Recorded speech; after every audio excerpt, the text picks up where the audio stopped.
사랑하는 여러분, 사람들은 종종 기독교 신앙을 사상이나 도덕이나 전통으로 이해합니다. 어떤 이는 교회를 다니는 것이 신앙이라 여기고, 어떤 이는 성경을 아는 것이 신앙이라 생각하며, 어떤 이는 예의를 지키는 생활을 하는 것이 신앙이라고 여깁니다. 그러나 성경은 신앙을 그렇게 설명하지 않습니다. 성경은 신앙을 한 인격과의 만남으로 설명합니다.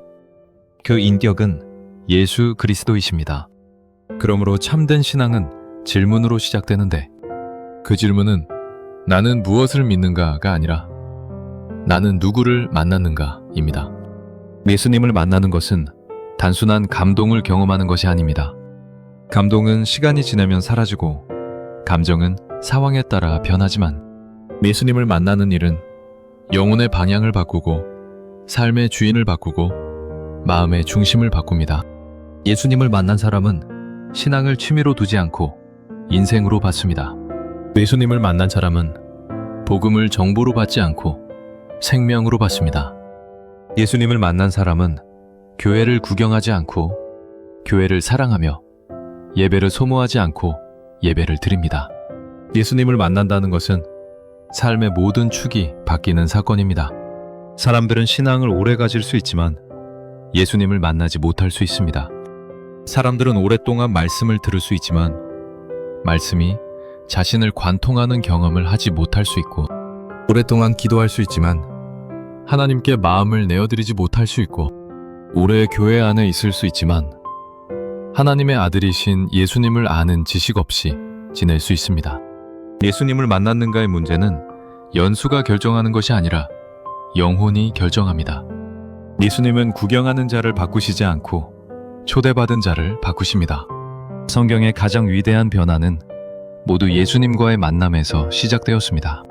베드로는 고기 잡는 어부였으나 예수님을 만난 뒤 사람을 낚는 어부가 되었고, 사울은 교회를 핍박했으나 예수님을 만난 뒤 복음을 전하는 사도가 되었습니다. 사마리아 여인은 물을 기르러 나왔으나 예수님을 만난 뒤 마을로 뛰어들어 증인이 되었습니다. 요한복음에서는 보라, 하나님의 어린 양이시다라는 말 한마디에 제자들이 따라갔고, 누가복음에서는 주님을 본 시므온이 이제는 평안히 죽을 수 있다고 말했습니다. 예수님을 만나는 만남은 무가치한 인생을 위대한 인생으로 만들고, 공허한 인생을 충만한 인생으로 만들고, 두려움 속의 인생을 담대함 속의 인생으로 만듭니다. 그러므로 이 질문은 신자에게 가장 진지한 질문입니다. 나는 예수님을 만났는가?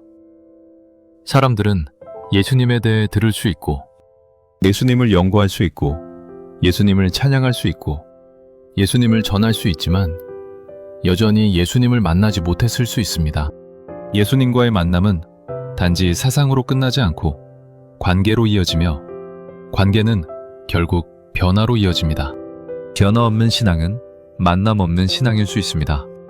만남 없는 신앙은 지식은 있을 수 있으나 생명은 없고, 활동은 있을 수 있으나 방향은 없고, 열심은 있을 수 있으나 목적은 없습니다. 그리고 이 질문은 또한 이렇게 이어집니다. 나는 예수님을 언제 만났는가? 어떻게 만났는가? 그리고 지금도 만나고 있는가? 예수님과의 만남은 단발적인 추억으로 남는 사건이 아니라 계속되는 관계로 이어지는 여정입니다. 사람들은 특별한 감정을 느꼈던 순간을 만남이라고 부르기도 하지만, 성경은 그 만남이 현재에도 작동하고 있는지를 묻습니다. 예수님을 만난 사람은 예수님을 따르고, 예수님을 따르는 사람은 예수님을 닮아갑니다. 오늘 우리는 이 중요한 문제를 다루려고 합니다. 단지 그리스도인이 되었는가가 아니라 예수님을 만났는가를 묻는 것입니다. 단지 복음을 들었는가가 아니라 복음이 나를 흔들었는가를 묻는 것입니다.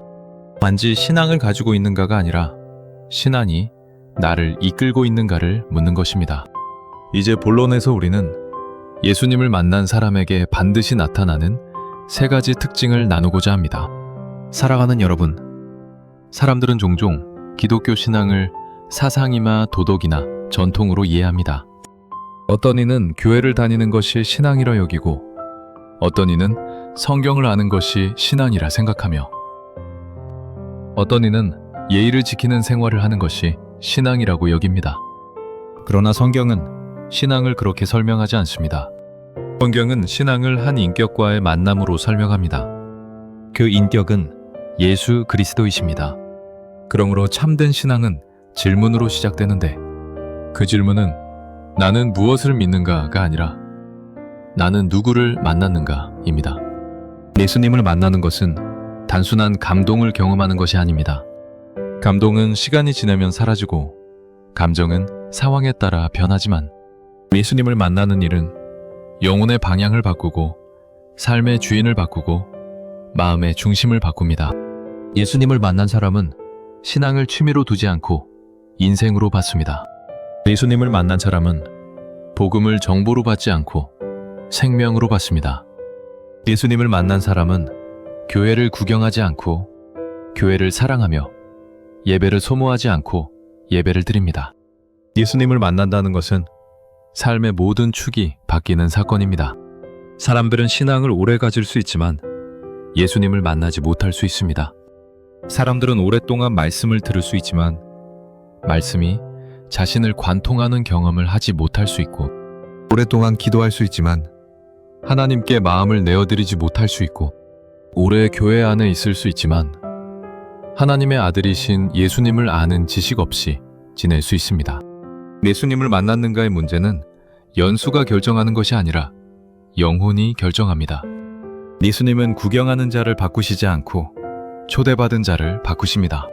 성경의 가장 위대한 변화는 모두 예수님과의 만남에서 시작되었습니다. 베드로는 고기 잡는 어부였으나 예수님을 만난 뒤 사람을 낚는 어부가 되었고 사울은 교회를 핍박했으나 예수님을 만난 뒤 복음을 전하는 사도가 되었습니다. 사마리아 여인은 물을 기르러 나왔으나 예수님을 만난 뒤 마을로 뛰어들어 증인이 되었습니다. 요한복음에서는 보라, 하나님의 어린 양이시다라는 말 한마디에 제자들이 따라갔고 누가복음에서는 주님을 본 시므온이 이제는 평안히 죽을 수 있다고 말했습니다. 예수님을 만나는 만남은 무가치한 인생을 위대한 인생으로 만들고 공허한 인생을 충만한 인생으로 만들고 두려움 속의 인생을 담대함 속의 인생으로 만듭니다. 그러므로 이 질문은 신자에게 가장 진지한 질문입니다. 나는 예수님을 만났는가? 사람들은 예수님에 대해 들을 수 있고 예수님을 연구할 수 있고 예수님을 찬양할 수 있고 예수님을 전할 수 있지만 여전히 예수님을 만나지 못했을 수 있습니다. 예수님과의 만남은 단지 사상으로 끝나지 않고 관계로 이어지며 관계는 결국 변화로 이어집니다. 변화 없는 신앙은 만남 없는 신앙일 수 있습니다.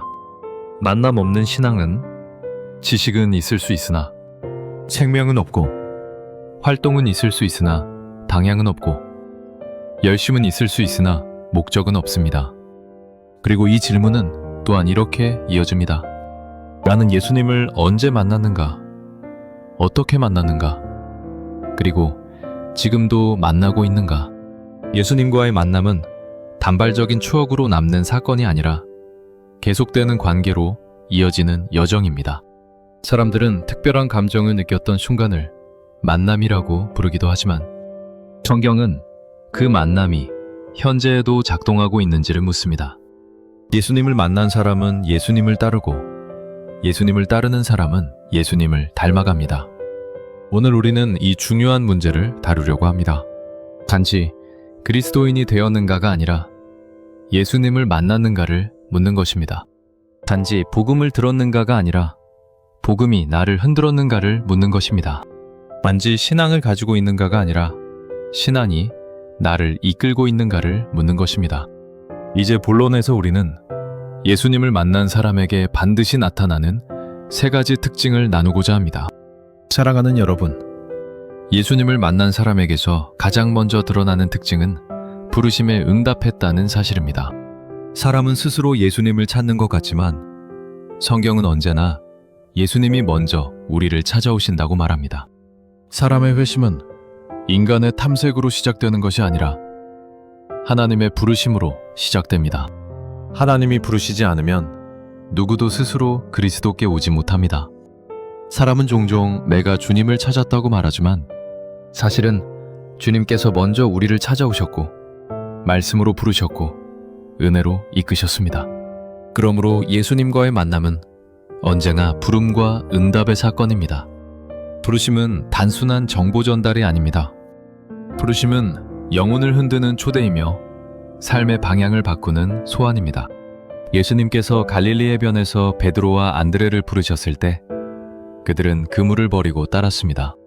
예수님께서 세리 마태를 부르셨을 때 마태는 세관을 떠나 주님을 따랐습니다. 예수님께서 사마리아 여인에게 물을 달라고 하셨을 때 그녀는 자신의 물동이를 버리고 마을로 뛰어갔습니다. 이런 부르심의 공통점은 하나입니다. 그 부르심은 사람을 그냥 두지 않았습니다. 예수님을 만난 사람은 이전의 자리에서 떠납니다. 떠남이 없는 만남은 정보일 수는 있지만 관계는 아닙니다. 부르심은 또한 개인적입니다. 예수님께서는 군중 전체를 부르시기도 하지만 언제나 개별적으로 이름을 부르셨습니다. 하나님은 사람을 숫자로 계산하지 않으시고 이름으로 부르십니다. 군중 속에 있어도 예수님의 부르심은 개인에게 도달합니다. 사울은 다메섹 도상에서 이름을 들었고 사무엘은 성전에서 이름을 들었고 마리아는 무덤 앞에서 이름을 들었습니다. 이름을 부르신다는 것은 하나님이 나를 알고 계시고 나를 보고 계시고 나를 잊지 않으셨다는 뜻입니다. 영혼은 이름을 들을 때 살아납니다. 부르심은 또한 명령을 포함합니다. 부르심은 감정을 흥분시키는 초대만이 아니라 삶의 주인을 바꾸는 요구입니다. 예수님을 따르는 것은 선택이 아니라 항복이며 옵션이 아니라 돌이킴이며 종교적 취향이 아니라 영혼의 전환입니다. 주님께서 부르실 때 그 부르심은 우리의 시간을 요구하고 습관을 요구하고 계획을 요구하고 때로는 삶의 구조까지 요구합니다. 예수님이 우리의 주님이 되시면 인생은 더 이상 우리의 것이 아닙니다. 이것이 부르심의 무게입니다. 부르심은 또한 은혜입니다. 하나님께서 우리를 부르신 이유는 우리가 뛰어나서도 아니고 유익해서도 아니며 잠재력이 있어서도 아닙니다. 하나님은 사랑으로 부르시고 자비로 부르시고 풍성한 긍휼로 부르십니다. 택하심은 선택이 아니라 은혜이며 부르심은 성취가 아니라 선물입니다. 그러므로 예수님을 만났다고 말하는 영혼은 반드시 은혜를 말하게 됩니다. 은혜를 모르는 신앙은 만남 없는 신앙입니다. 부르심은 또한 반응을 요구합니다. 부르심 앞에서 사람은 중립으로 머무를 수 없습니다.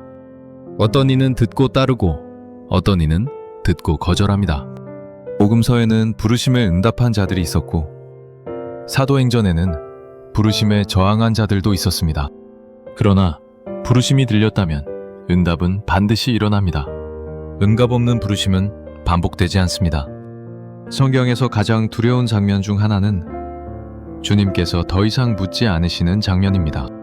부르심을 듣고도 응답하지 않는 영혼은 결국 무감각에 빠지고 무감각은 심판의 한 형태입니다. 예수님을 만난 사람에게 일어난 부르심은 또한 방향을 바꿉니다.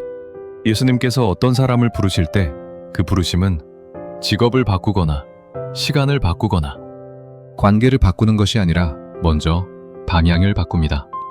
방향이 바뀌면 나머지는 따라옵니다. 예수님께서 제자들을 부르실 때 그들에게 먼저 요구하신 것은 미래 계획이 아니라 나를 따르라는 방향이었습니다. 방향이 바뀌었다면 그 사람은 예수님을 만난 것입니다. 부르심은 또한 지속됩니다. 예수님을 만난 사람은 한때 따랐던 사람이 아니라 지금도 따르는 사람입니다. 예수님을 만난 사람은 과거형이 아니라 현재형으로 살게 됩니다. 나는 예전에 예수님을 경험했다는 말은 회고일 수 있지만 신앙은 회고로 유지되지 않습니다. 만남은 반드시 현재를 이끌어갑니다. 이제 우리는 다음 질문으로 나아가야 합니다. 부르심에 응답한 사람은 그 다음 어떤 변화가 일어나는가? 예수님을 만난 사람은 단순히 따르는 사람이 아니라 변화된 사람입니다. 사랑하는 여러분, 예수님을 만난 사람은 반드시 변화됩니다. 만남은 관계를 만들고 관계는 변화를 일으키며 변화는 열매를 드러냅니다. 성경은 예수님을 만났으나 그대로 남은 사람을 기록하지 않습니다. 예수님을 만난 사람은 누구든지 이전과 동일할 수 없습니다. 사람들은 종종 변화없는 신앙을 신중하다고 생각하지만 성경은 변화없는 신앙을 의심합니다. 예수님을 만났다는 고백은 변화라는 증거를 통해 확증됩니다. 첫째로, 예수님을 만난 사람은 가치관이 변합니다. 예수님을 만나기 전에는 세상의 기준으로 살고 세상의 목표로 움직이고 세상의 평가를 두려워하지만 예수님을 만난 사람은 그 기준이 무너집니다. 베드로는 고기가 전부였으나 예수님을 만난 후 사람의 영혼이 그의 관심이 되었습니다. 바울은 지식과 업적이 자신의 자랑이었습니다. 예수님을 만난 후 예수님을 아는 지식이 이전의 모든 자랑보다 뛰어나다고 말했습니다. 변화는 관심의 재배치입니다. 소중한 것이 달라지면 삶은 달라집니다. 둘째로, 예수님을 만난 사람은 죄에 대한 감각이 변합니다. 회심 이전에는 죄를 가볍게 여기거나 죄를 즐기거나 죄를 합리화하지만 회심 이후에는 죄를 미워하고 죄를 슬퍼하고 죄를 끊어내기 시작합니다. 죄를 모르는 사람은 예수님을 필요로 하지 않습니다. 그러나 예수님을 만난 사람은 자신의 죄를 직시하게 되고 은혜의 필요성을 인정하게 되고 회개를 기쁨으로 여기게 됩니다. 회개 없는 신앙은 만남 없는 신앙입니다. 주님께서 세리와 죄인들 가운데 기쁨으로 일하실 수 있었던 것은 그들이 죄를 부끄러워했기 때문입니다. 셋째로, 예수님을 만난 사람은 사랑이 변합니다. 예수님을 만난 사람은 자신을 사랑하던 자리에서 하나님을 사랑하는 자리로 옮겨가고 미워하던 자리에서 용서하는 자리로 옮겨가고 무관심하던 자리에서 긍휼의 자리로 옮겨갑니다. 사랑은 감정이 아니라 의지이며 반향이며 열매입니다. 사랑 없는 신앙은 무기력하지만 사랑이 있는 신앙은 능력이 있습니다. 요한은 예수님을 만나기 전에는 우레의 아들이라 불릴 만큼 성격이 거칠었으나 예수님을 만난 후 사랑을 말하는 사도가 되었습니다. 이것은 예수님을 만난 사람에게서 나타나는 가장 분명한 변화 중 하나입니다. 넷째로, 예수님을 만난 사람은 목적이 변합니다. 삶을 향한 목적은 단지 직업이 아니라 방향입니다. 예수님을 만나기 전에는 자신을 위해 사는 것이 자연스러웠고 성공을 위해 사는 것이 영광처럼 여겨졌고 사람들에게 인정받는 것이 큰 목표가 되었지만 예수님을 만난 이후에는 하나님께 영광을 돌리는 것이 목적이 됩니다. 목적이 바뀌면 계산이 바뀌고 계산이 바뀌면 선택이 바뀌고 선택이 바뀌면 삶의 길이 달라집니다. 다섯째로, 예수님을 만난 사람은 소속이 변합니다. 이전에는 세상에 속하여 세상에서 자신의 위치를 찾고자 했지만 예수님을 만난 후에는 하나님께 속해 하나님 안에서 자신의 자리를 찾습니다. 소속은 정체성을 주고 정체성은 안정감을 줍니다. 사람은 누구에게 속했는지를 알 때 비로소 흔들리지 않습니다. 변화는 또한 외적인 행위만이 아니라 내적인 동기가 바뀌는 것입니다. 종교는 행위를 바꾸려 하지만 복음은 동기를 바꿉니다. 동기가 바뀌면 행위도 바뀌지만 행위만 바뀌어도 동기가 바뀌지 않으면 영혼은 무겁습니다. 예수님을 만난 사람은 억지로 선을 행하지 않고 사랑으로 선을 행하며 의무로 기도하지 않고 사모함으로 기도하며 체면으로 예배하지 않고 기쁨으로 예배합니다. 변화는 억압이 아니라 자유입니다.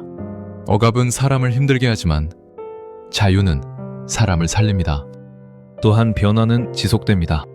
예수님을 만난 사람은 단회적인 감동으로 살지 않습니다. 사람들은 과거에 은혜를 경험한 적이 있을 수 있지만 지금 은혜 안에 있는지가 중요합니다. 과거의 회심은 증언일 수 있지만 현재의 열매는 증거입니다. 증언은 기억으로 남지만 증거는 삶으로 나타납니다. 예수님과의 만남은 기억을 남기지만 그보다 더 중요하게 삶을 남깁니다. 이제 우리는 마지막 질문으로 나아가야 합니다. 예수님을 만난 사람은 단지 부르고 변화된 사람에서 끝나지 않습니다. 예수님을 만난 사람은 결국 예수님을 증언하는 사람이 됩니다. 사랑하는 여러분, 예수님을 만난 사람에게서 마지막으로 나타나는 특징은 예수님을 증언한다는 점입니다. 예수님을 만남은 마음속에만 머무는 사건이 아니라 밖으로 흘러나오는 사건입니다. 은혜는 숨길 수 없습니다. 기쁨은 갇혀 있을 수 없습니다. 생명은 묶을 수 없습니다. 예수님과의 만남은 반드시 다른 사람을 향한 증언으로 이어집니다. 예수님을 만난 사람은 예수님을 말하지 않을 수 없고 묵혀둘 수 없고 그 경험을 자신만의 소유로 만들 수 없습니다. 예수님께서 사마리아 여인을 만나셨을 때 그녀는 물동이를 버리고 마을로 달려갔습니다. 그녀는 신학을 배우지 않았고 설교를 준비하지 않았지만 증언했습니다. 그녀는 단지 내가 행한 모든 일을 말한 사람을 와서 보라고 말했을 뿐입니다. 그러나 그 한마디는 사람들을 움직였습니다. 그 여인이 예수님을 만났기 때문입니다. 증언은 지식이 아니라 만남에서 나옵니다. 증언은 설득이 아니라 생명에서 나옵니다. 증언은 설교가 아니라 경험에서 나옵니다. 또한 증언은 완벽한 사람이 하는 것이 아닙니다. 사람들은 종종 전도는 용감한 사람이 하는 일이라고 생각하지만 성경은 만난 사람이 하는 일이라고 설명합니다. 제자들은 담대한 성격을 가진 사람들이 아니었고 바울은 박해자였으며 마태는 세리였고 막달라 마리아는 상처 많은 여인이었습니다. 그러나 그들은 예수님을 만났습니다. 그 만남이 증언의 이유가 되었습니다. 하나님은 능력 있는 사람을 쓰시는 것이 아니라 만난 사람을 쓰십니다. 증언은 또한 자연스럽습니다. 사랑하는 것을 말하는 것은 어렵지 않습니다. 사람들은 자신이 좋아하는 것, 자신이 감동한 것, 자신이 기쁨을 얻은 것을 쉽게 말합니다. 음식, 여행, 취미, 음악 모두 쉽게 공유됩니다. 그러나 신앙에 이르면 말이 멈추는 이유는 부끄러움 때문이 아니라 만남이 희미해졌기 때문입니다. 예수님을 만난 사람은 예수님을 말하게 되어 있습니다. 사랑은 침묵하지 않습니다. 기쁨은 스스로 증언합니다. 예수님을 증언한다는 것은 단지 말로 전하는 것만을 의미하지 않습니다. 증언은 삶으로 드러납니다. 성령은 사람을 변화시키셨고 그 변화는 행동과 선택과 인내와 용서와 사랑으로 증언됩니다. 세상은 설교보다 삶을 먼저 듣습니다. 설교는 귀로 들리고 삶은 눈으로 들립니다. 삶으로 듣는 설교는 말보다 깊게 뚫습니다. 예수님을 만난 사람은 말과 삶이 같은 방향을 바라봅니다. 또한 증언은 고난 속에서도 드러납니다. 사도들은 핍박을 받았지만 기쁨으로 증언했고 감옥에서도 찬송으로 증언했고 죽음 앞에서도 소망으로 증언했습니다. 증언은 환경이 허락할 때만 가능한 것이 아니라 환경을 이기는 힘입니다.